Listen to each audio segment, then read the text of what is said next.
Okay, we're back. Now, did anyone have to leave and rejoin, or did you just, were you able to just sit right here? Les, you had to leave and rejoin. James, everybody had to leave and rejoin. Okay, wow. Okay. Well, thank you, everybody. And just as predicted. So you were talking about the hero's journey that Miles had just shared.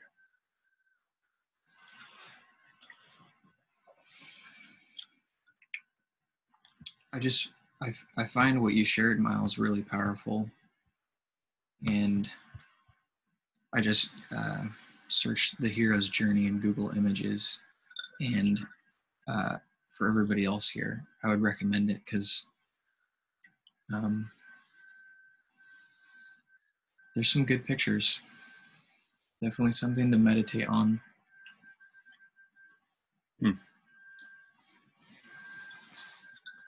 But the bottom line, or one of the bottom lines, Miles, is individuation.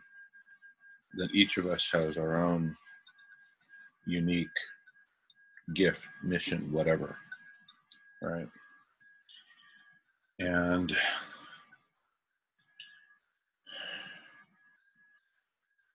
but what about the hero of the species? I mean, the species is hero.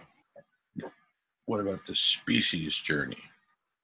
Yeah, well, you see, individuation, this is the thing that you have to contend with when you study Carl Jung, is that some of the words that you use don't have the typical meaning in today's vernacular, I suppose is how you would say it. Vernacular, I'm using a word I really don't know what it means, but so, for example, individuation in Jung's definition means being indivisible. You're indivisible, but it doesn't mean that you're not part of a species, of a collective, of Mother Earth. And something that's really profound is the word human comes from the same root word for soil, which is humus. So human, humus, we are of the soil. The word Adam actually means clay.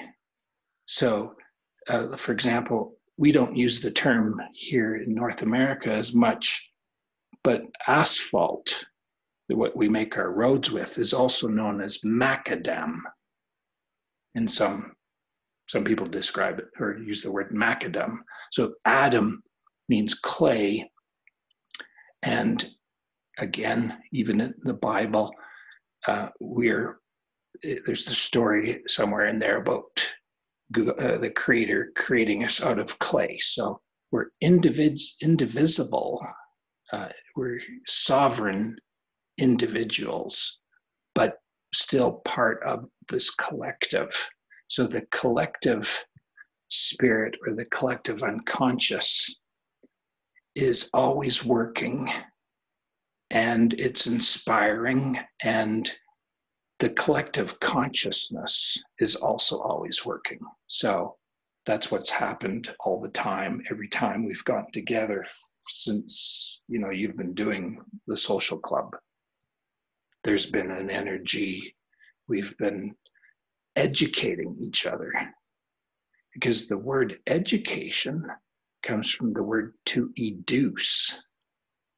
And that's a word you can look up. It's not used very much, but you can induce and you can educe. And educe is, I think it's drawing out from someone. So education is about not telling somebody this is what you need to do. That's training. Training is, here you do this, A, B, C.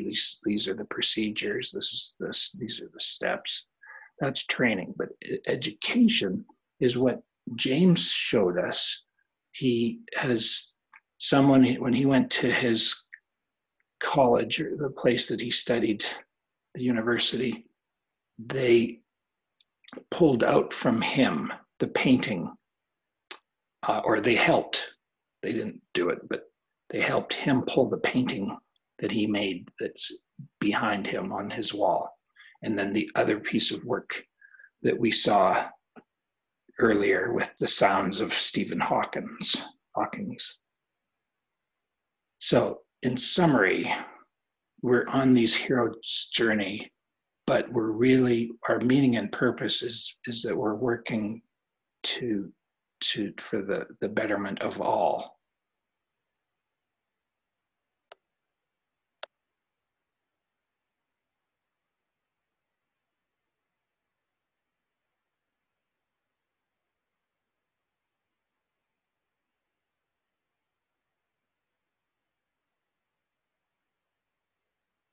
Yes, James. Yeah, great talk there, Miles. Excellent. And yeah, I agree with what you're saying, and right, everything that you're saying, I agree to it. To like, I'm not going to go in like to reasons why, but other than that, I agree with it up until the point that when you said, that the institution drew the, gave me the inspiration and drew the work over me. That is true. That is true. There was fantastic tutors in that institution that gave me fantastic inspiration and, were a pleasure to listen to while they taught and everything else. But yeah, but the system itself, as with the system we're dealing with now with the powers that be, the system itself is part of the powers that be. And as I heard in a conversation previously, that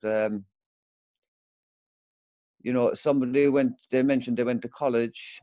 This person now is qualified in their field now at the moment, but they mentioned when they went to college in their younger days that they bent over backwards to morph into whatever it was that the professor or tutor wanted them to be in order to get their grades, because obviously they can't afford to go through college again a second time. That was the way he was saying it. Like, so you morph into whatever the professor wants for you to be, just so you can get your grade. And that is the point. I would just basically say that is where in that system that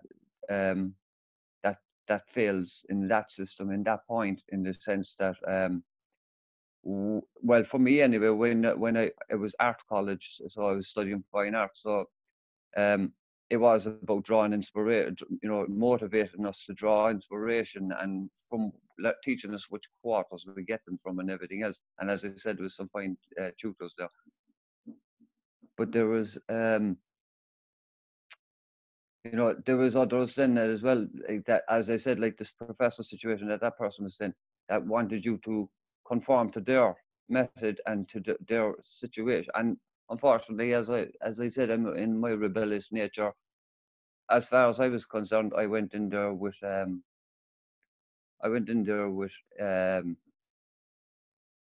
artistic goal and individuality, and I wanted to explore and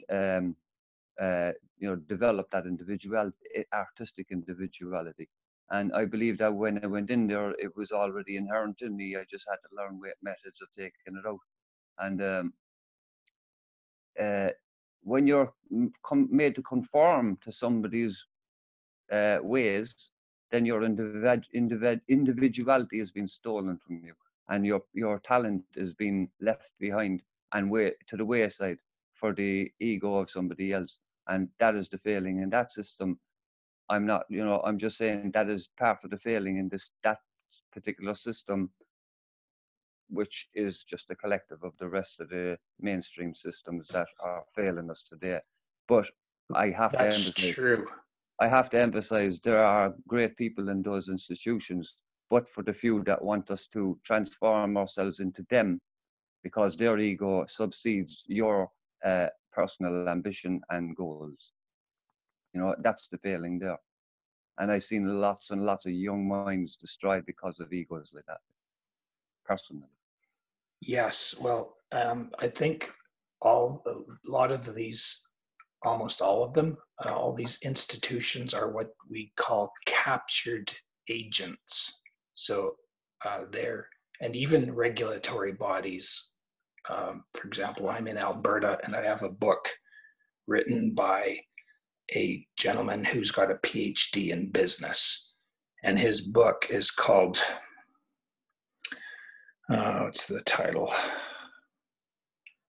Something like Oil's Dark Secret, how the oil industry has captured government and education in Canada and Alberta to repress, the discussion on the ecological emergency. So you have these captured agents, like the Federal Aviation Administration in the United States is essentially being accused of being a captured agent of Boeing because of what they allowed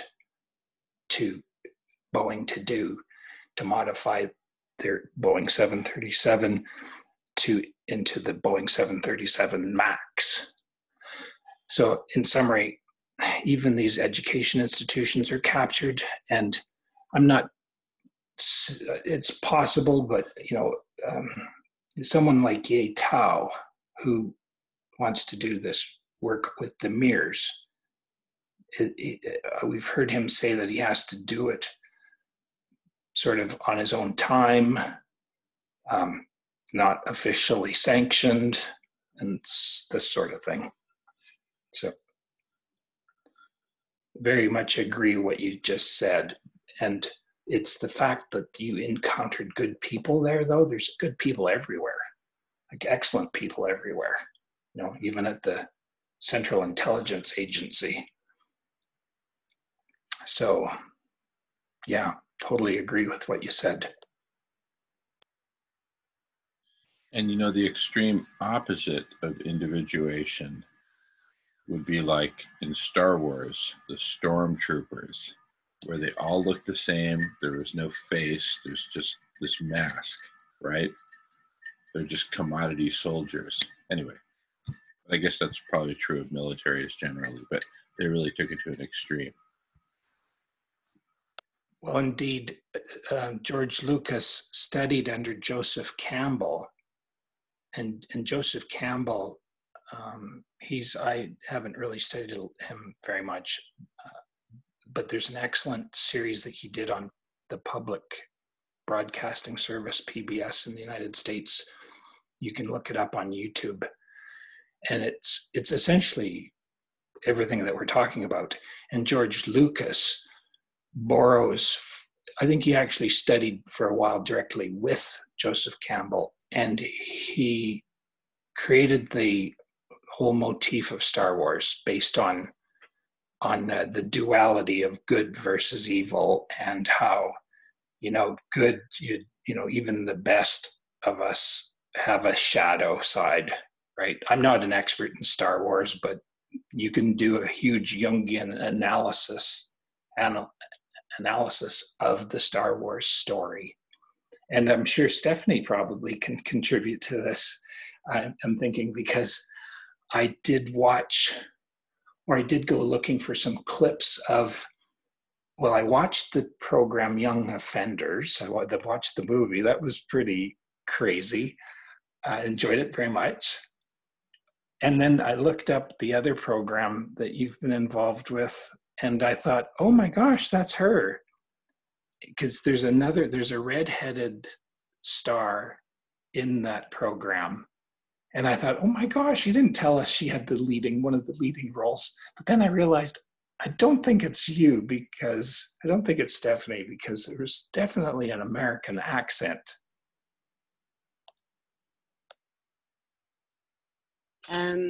That main character, her name is Emily Beecham. She's English originally. I was her double, funnily enough, but that was not me, no. And funnily enough, on set, everywhere I went, people came up going, "Oh, hi, Emily," and I'm like, "That's not me." So I see where that. Okay, that's good, because I was saying to my wife, I'm saying that's got to be her, but I'm not sure. And she wasn't sure either. So we're clear. We know who's who. But as a creative person, that program, again, I haven't found a whole video of it yet, but I've seen some clips, and again, that seems it's the motif of the hero's journey, I'm thinking. Yeah, well, I would know that show Into the Badlands better than Star Wars. My fiance here is just Star Wars obsessed, so he would probably chime in more on that. But I do think Into the Badlands, Star Wars, real life, every corner of the world, it does break down into good, bad, and everything in between. And we're always drawn to, like, that Star Wars is so popular, us as people, we're always drawn to good, bad, and who would prevail, and whose side are we on. And I suppose that incorporates into everything in life. And when we're coming to, I suppose, this talk with the collective intelligence, I think it brings back to the chat I was on earlier with Michael Gaio, I believe his name is, saying, like, it comes down to the individual and the individual's experiences and how they react to it, as well as like, you can't force people to react certain ways, as we were saying, but also show rather than tell. And funny enough, that's what they say in movies as well. A lot of the time, show it rather than tell it. Don't explain this whole story, just show us. And without repeating myself, I think that's what it does boil down to. Just show, behave like you want to behave, and hopefully that seed plants in other people's minds and brushes on and keeps going, so on and so forth. But I would like to think that the good are going to be the most popular. And I don't know, maybe like Michael said as well, maybe we're not all meant to survive, maybe we're not all meant to prevail, and maybe it's the few conscious few of the unconscious will prevail. Maybe the meek shall inherit the earth, as such, in a way. And I, again, just like, without repeating myself, I just bring it back to Mother Nature. I have full faith she'll look after herself in whatever way needs be. And if us, like this conversation sitting here, and other people like-minded who actually genuinely care, maybe there's something to benefit from that in the end of all of us discussing these things and brainstorming and everything else. Again, hopefully the meek shall inherit. So that's my say.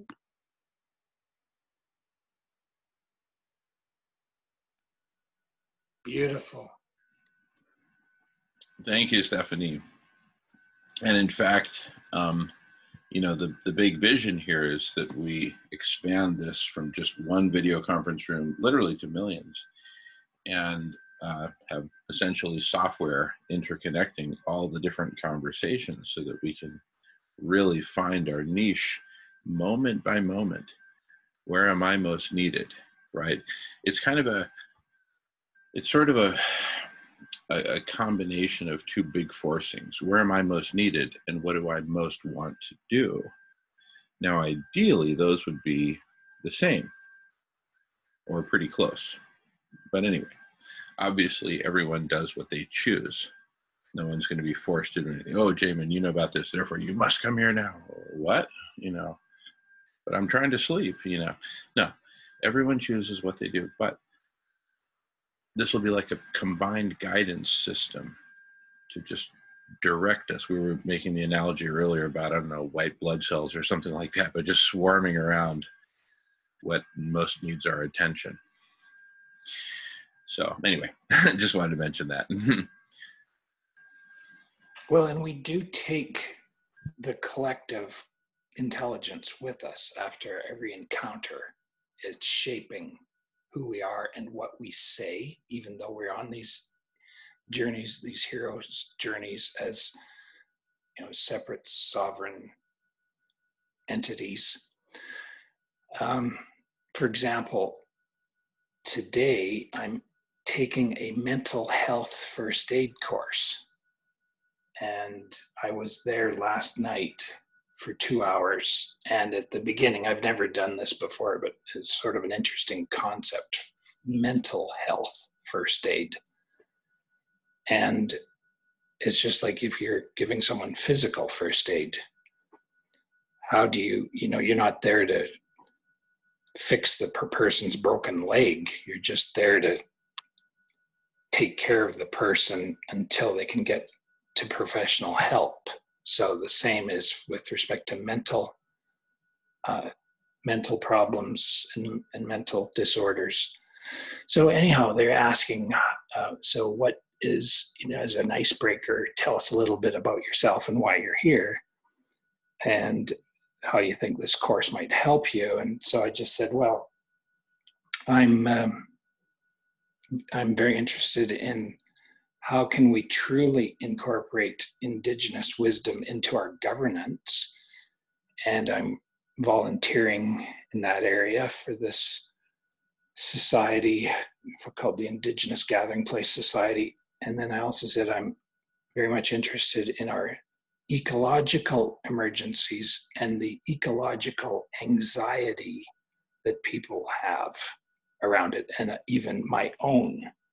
So I put that out there to the people in that group. Who's this guy? What's he talking about? Ecological anxiety. So I've taken what we've been discussing and strengthening ourselves about is to confront the ecological emergencies, because that's what I said. I said, working towards confronting our ecological emergencies. And so some of those people would be like, what the heck is this guy talking about, right? And it may be a bit disruptive for them to maybe think about it perhaps for the first time.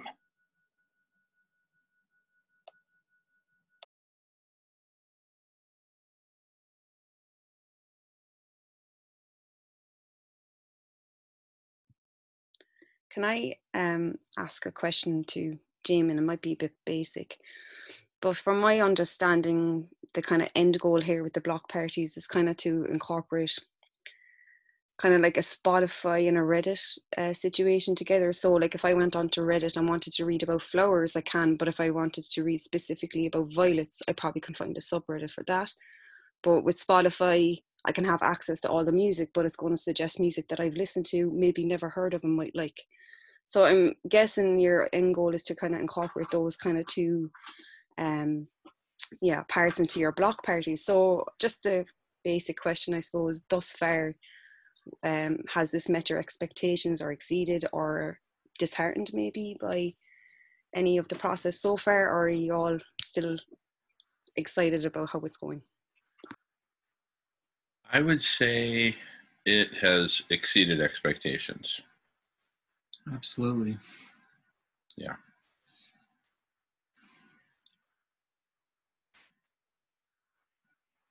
Yep. Yes, James. Steph, that was very well put. I would like just to add to that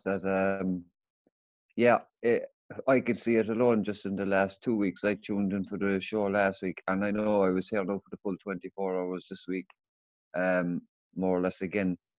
But as I said, once I got hooked, once I tuned in and started listening, and when I did, when you tune in, when people are new to this and they look and see how many participants are online and they see very limited or few numbers, they should not be put off by that, because it is going on live 24 hours conversation all around the world at different time zones. So I'm quite imagine that a lot of people have gone to bed in some parts of the world here now that were tuned in earlier. We had 99 involved in the chat earlier, and that's dropped considerably, I'd imagine, because people are going to bed and need some sleep.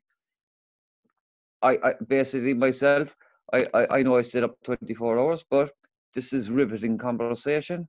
This is the only conversation to be in, and it's the one to make a change in the world.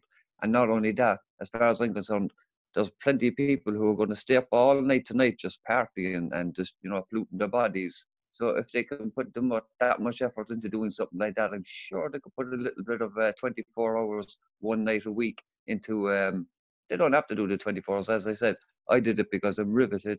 I won't be doing it next week. Obviously, I'll look at the itinerary and I'll see where I'll come in and everything else like that. But for now, I'm riveted, and because it is the place to be. So don't be put off by the numbers of participants when. Not you yourself, Stephanie, but anybody that joins the conversation, don't be put off by the limited number of participants at any one time, because it's growing exponentially. Beautiful. Thank you, James. I'd just like to add, that hero's journey, it doesn't have to be anything. You don't have to become some superstar. It can be just that you one day, helped some little creature that broke its wing, kind of thing. I think we get too caught up in, the word hero. Even the word holy and the word saint, they actually just mean separate. We are, everybody here in a sense is a saint just because we're concerned enough to, as James said, be here in this conversation, because this is maybe the only conversation on earth that's going 24 hours a day, talking about stuff that really matters.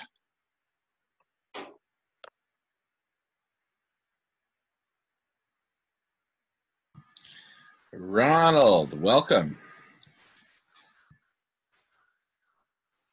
Your microphone's muted. Thank you twice.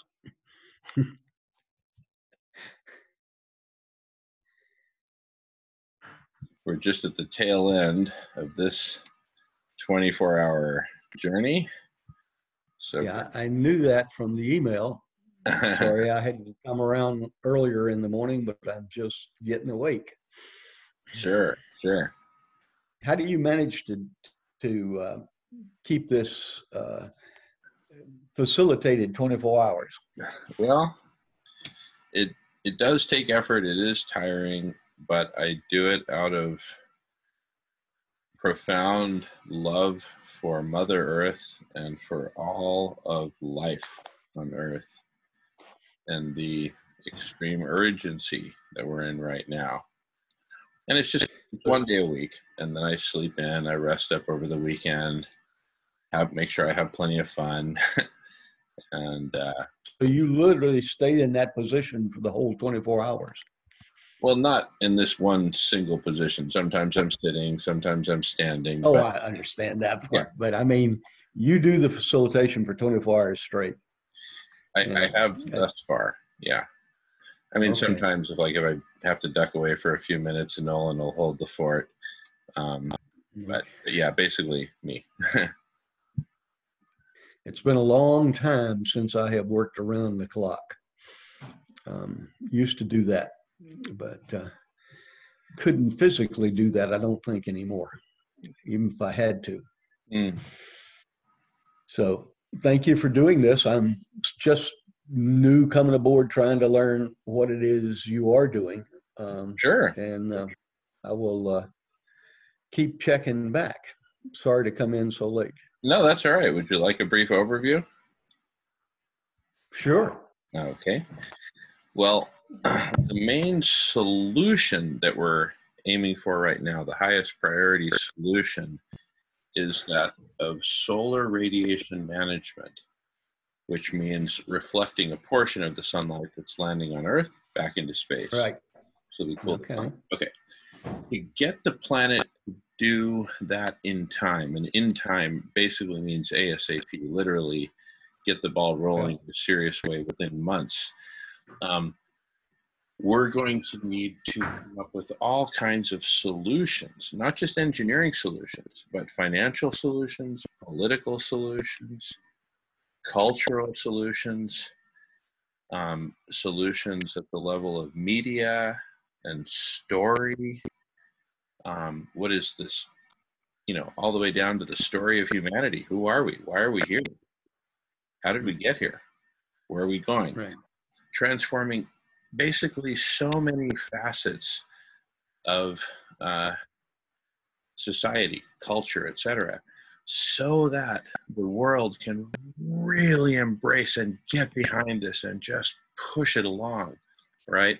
Now, to come up with all of these solutions in an integrated way, not just to come up with the individual solutions, but to integrate them and put together an overall plan and strategy for getting all these solutions implemented in time is going to require tremendous collective intelligence. Groups of people working on different solutions, like I was mentioning, political, social, cultural, media, legal, financial, engineering, scientific, modeling, et cetera, et cetera, et cetera. Different groups working on different solutions.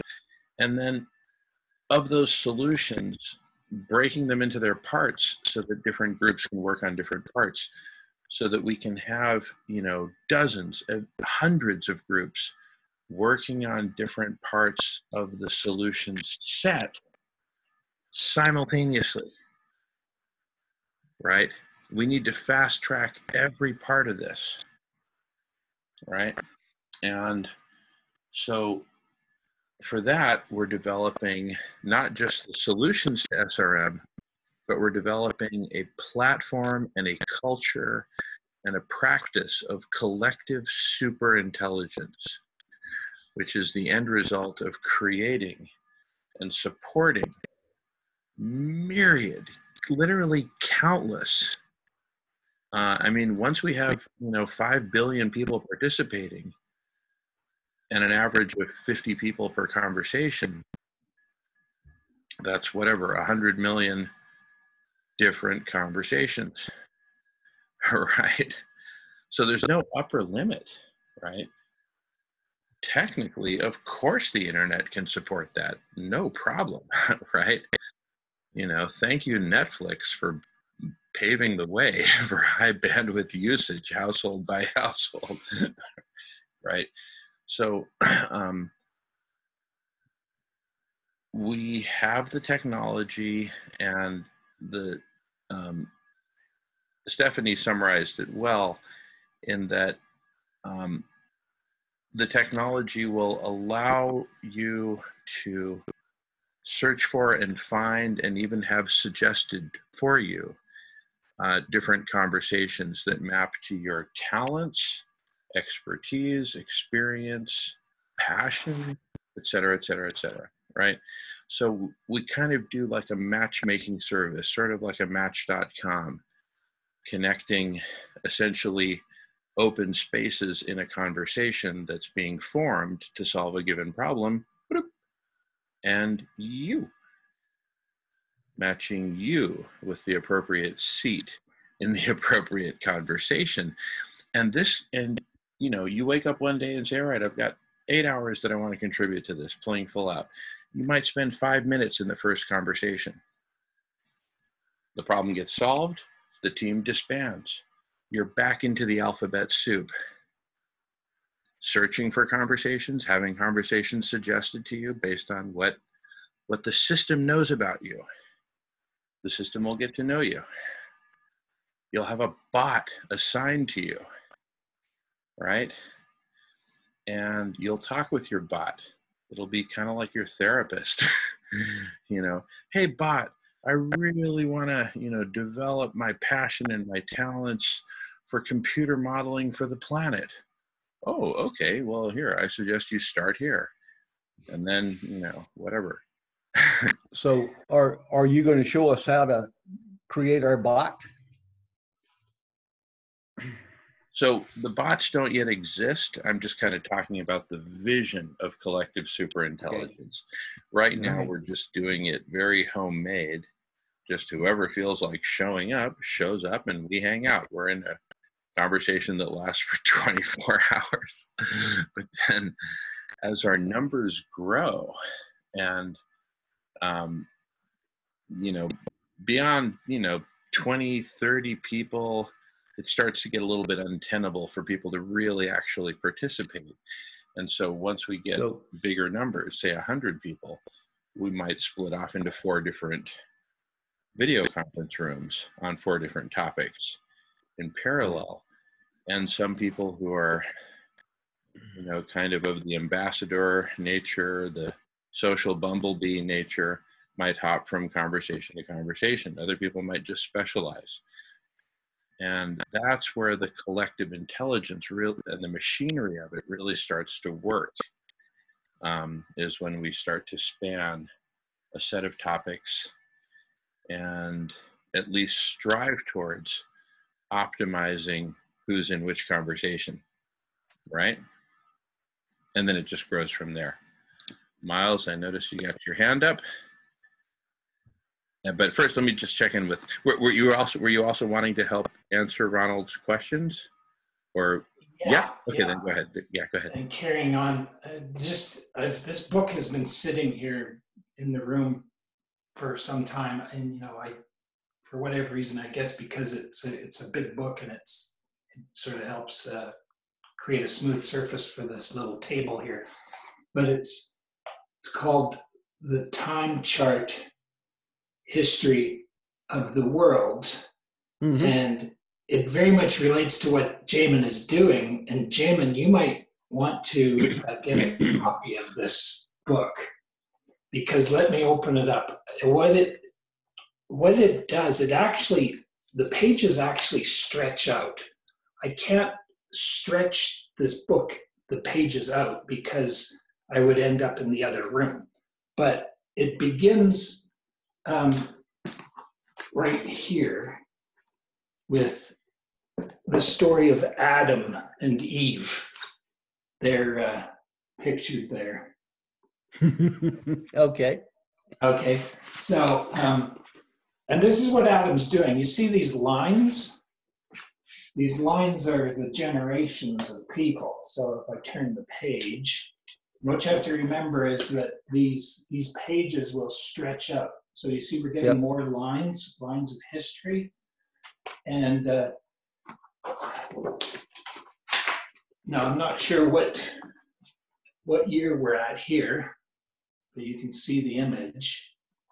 There's some hieroglyphics, and it talks about the great floods, shows the sculptures from Nineveh, the tower, the ruins of Babylon, Tower of Tongues.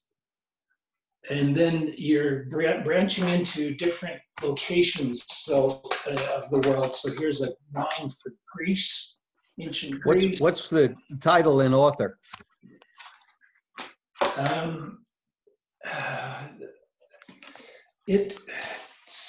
My library liable to have it. Oh yeah, it's Third Millennium Press Limited, edited 1997.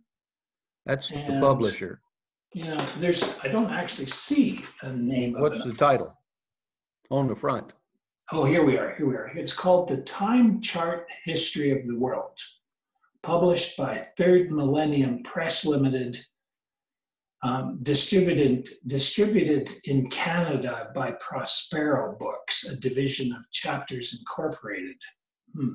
Okay. Thank you. Copyright 1997, Third Millennium Trust, Chippenham, England. Thank you. Yeah, so there's a guy named Yuval Noah Harari who wrote a book called Sapiens. Are any of you familiar with it?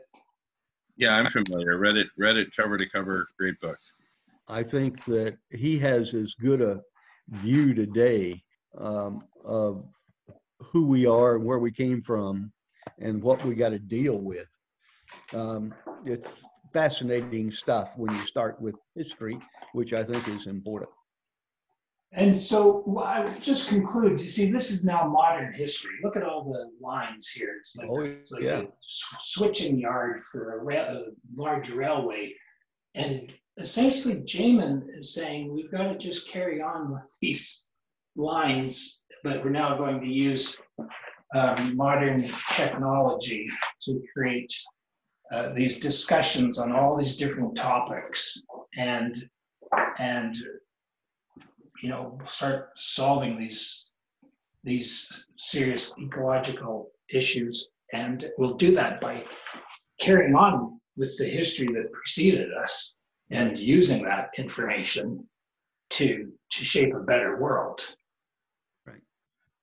I do think that global warming may be the most critical problem that we have, and one we have to move forward on pretty quickly. And that most of the problems we have to deal with today are worldwide. They are not limited to the nation state. And yet we're caught in the middle of a nation state. And so my fear is Mad Max, and my hope is sort of a utopia. But I don't know. Well, I'll tell you what.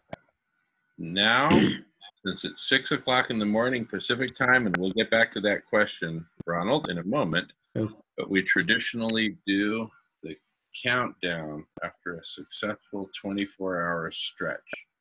So we're going to count down from 10, 10, 9, 8, 7, 6, 5, 4, 3, 2, 1. Hey.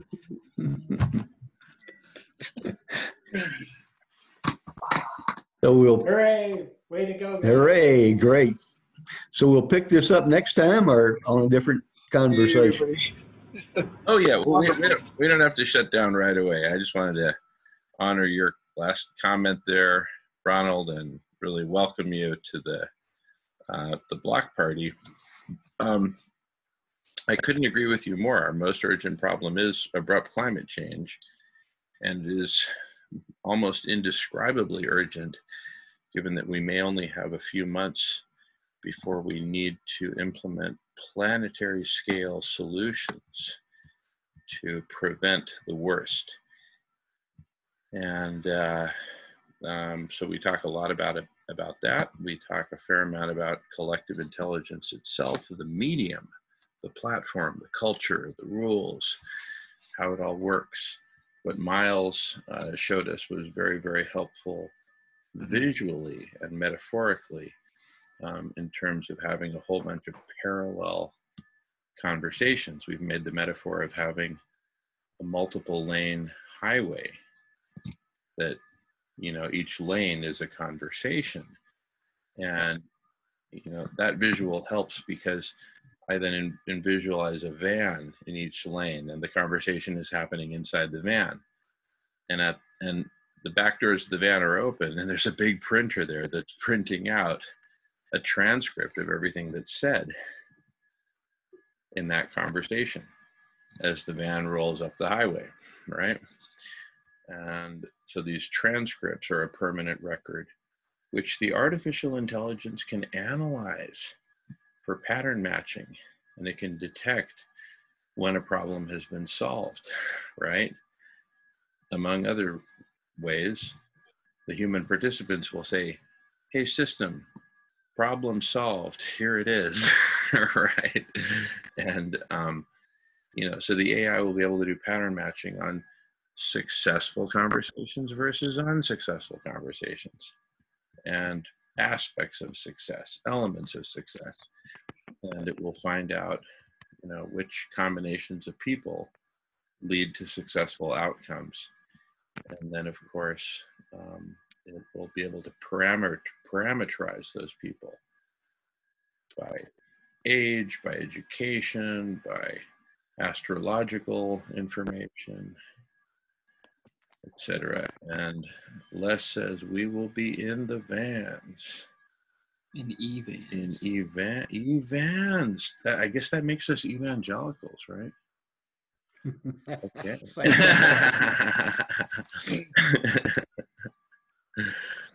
All right. Well, on that happy note, you have two very tired homeboys here connecting with you all from Whidbey Island, Washington.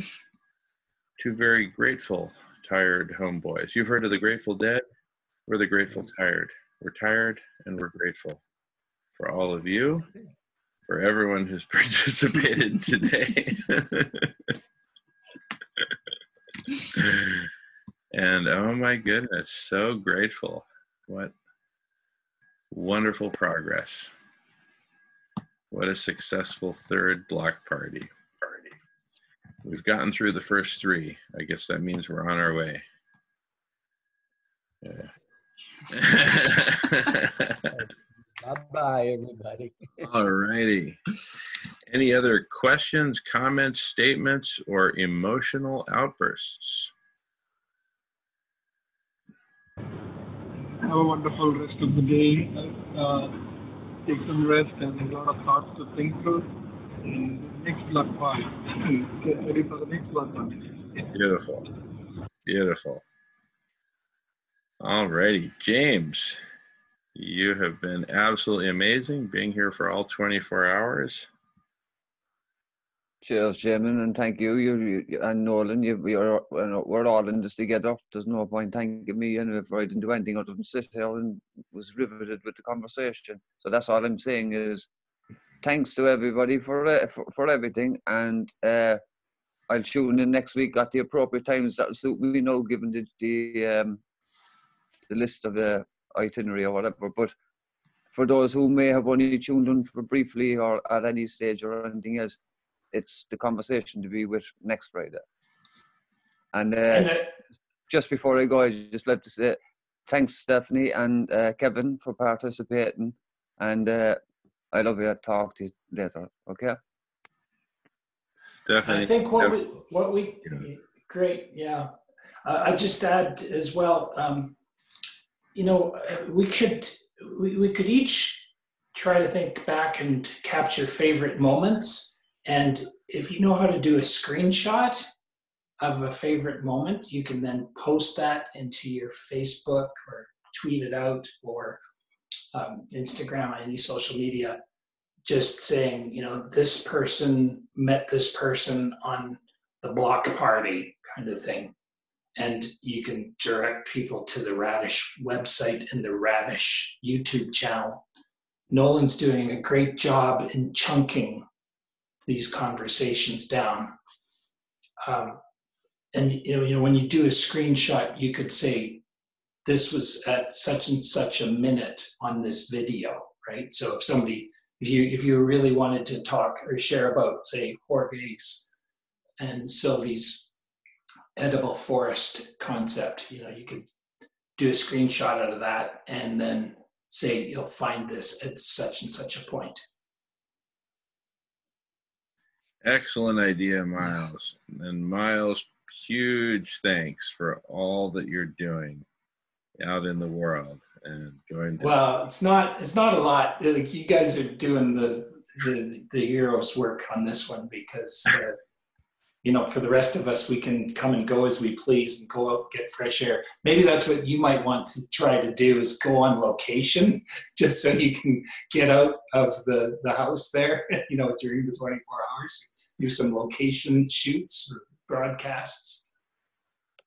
Yeah, well, we're actually thinking about going on tour. James has kindly invited us to visit with him in Cork, Ireland, so we could do a 24-hour block party from Cork. We'd call it, I think that'd be block party like number 11. We'd call it Uncorked, the block party. Uncorked. And then we might even swing by and see Miles up in Canada, up in Calgary. And just work our way around the world. Yeah, we made it. Hey. Yay, they made it. I didn't. They did. Good morning, everybody. Great, you're still here. Mother Earth has a chance. Yay. All right. Well done, guys. Thank you. Well done, Noah. Thank you. See you later. See you next Friday. All right. The Queen has arguably the easiest job in the house.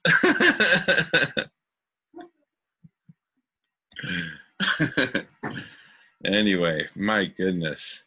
And Shankar, you've always been a trooper, hanging in there, helping us get through the early morning hours. Thank you for bringing me to Newark, New Jersey. Sorry, so far in New Jersey, not reached Newark. Yeah, beautiful. And Dot, who has not missed a single block party yet. Thank you, Dot. Les, you've been awesome. Great contributions, great conversation. Ronald, welcome. Very happy to see you here. Keep coming back. Stephanie and Kevin, great to see you both. Thank you so much for joining us twice today. All righty. And you, sir, Nolan. Making it happen. Couldn't have done it without you. Bye-bye. Yeah, and thank you all who have participated with us today, whether participating in the video conferences or watching online and commenting, etc. Please keep coming. This is it. This is where it all comes together. All right, love you all. Have a great weekend, and we'll see you very soon. Thanks so Night. much. Night-night, everybody. Take care. Night. Take care.